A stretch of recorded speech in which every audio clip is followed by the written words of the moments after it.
The sun blazed down on Dry Hollow, a scorched stretch of land carved by wind and memory. Dust settled on everything. The porch rails, the fence posts, the forgotten saddle hanging off a peg like it still remembered the days it galloped under the open sky. Jace Morgan had been alone for 5 years. He'd once been a man of promise, bronze-skinned from the sun, shoulders broad from ranch work, and a heart that knew how to laugh.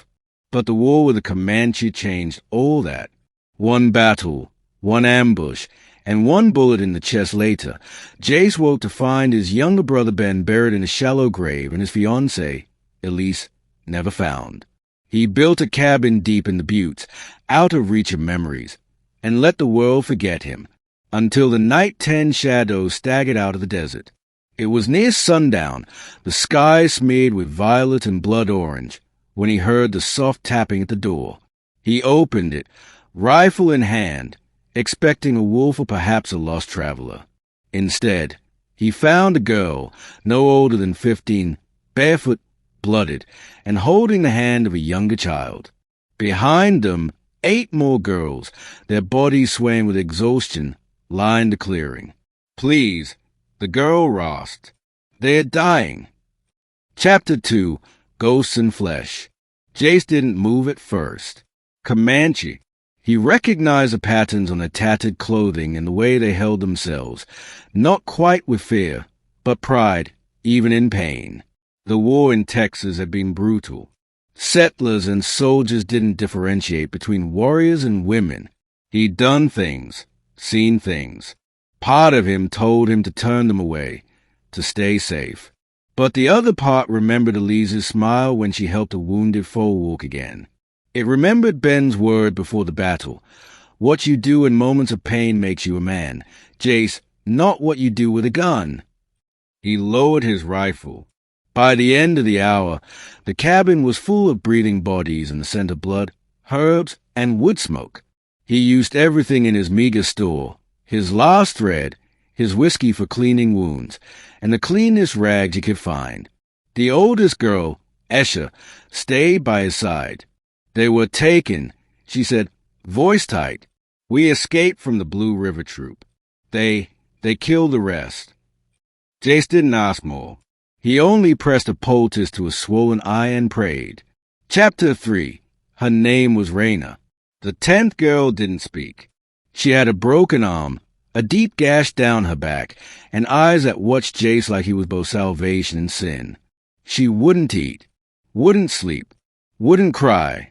He caught her trying to run one night, dragging her injured leg through the trees. He stopped her without force, just a word. "You'll die out there." She didn't answer, but she stopped struggling. "You got a name?" Silence. He squatted down, his breath visible in the cold night air. "Mine's Jace Morgan. I used to think being alone was easier, that if I didn't care, I couldn't hurt." He looked up at her. "But here you are, all 10 of you, and now I do care. That means I got to keep trying." The girl stayed for a long moment, then whispered, "Raina." Chapter 4, Winter and Firelight. Snow came early that year, blanketing Dry Hollow in quiet grief. Jace hunted and trapped daily. Esha learned to sew the hides. Raina began to cook simple meals over the hearth, though she still didn't speak much. The cabin became a kind of sanctuary. He built bunk bed from old wood, lined the walls with furs, and taught the girls how to split kindling and read simple English words. They taught him Comanche names, how to listen to birdsong, and how to use willow bark for fevers. Raina watched him most of all. One night, while the others slept, she sat by the fire with a bowl of stew she'd made for him. Her eyes shimmered in the low light. "You were a soldier," she said quietly. He nodded. "You killed my people." His hand froze around the spoon. His mouth dried. "Yes." Tears welled in her eyes, but she didn't look away. "Do you regret?" "Every damn day." She nodded once. "Then you are not my enemy anymore." Chapter 5. Trouble rides in. It was the smoke they saw first. gray plumes rising beyond the southern ridge. Jace scanned the distance with his scope and swore under his breath. U.S. Cavalry.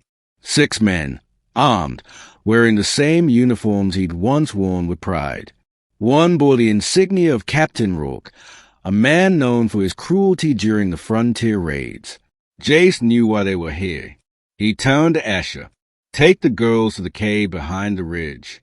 Stay hidden till sundown. Asher grabbed his arm. They will kill you.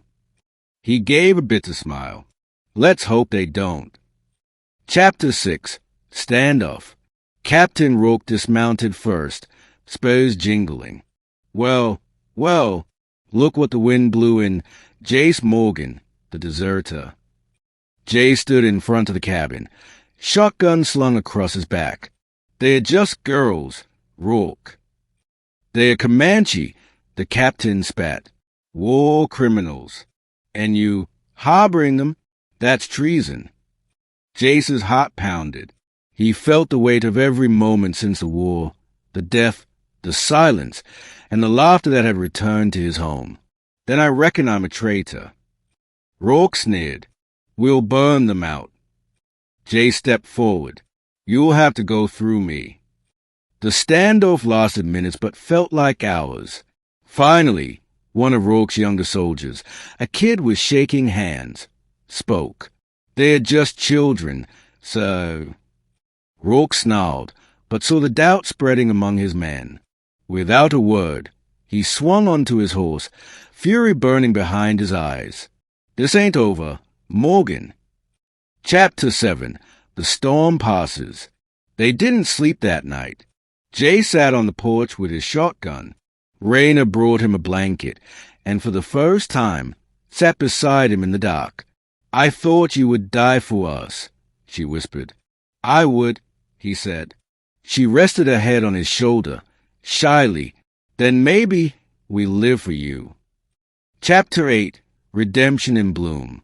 Spring came like a breath of mercy. Snow melted into streams.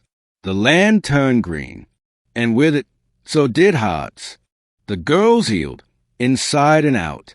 Asher began teaching young ranchers in town how to speak Comanche.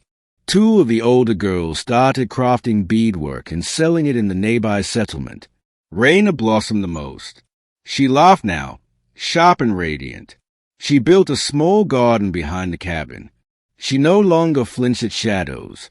And one warm evening, as the sun dipped behind the butte, she turned to Jace and said, I never thought I'd love a white man. He blinked. Do you? Yes. He swallowed. You don't have to. I want to. He smiled, and she kissed him under the open sky.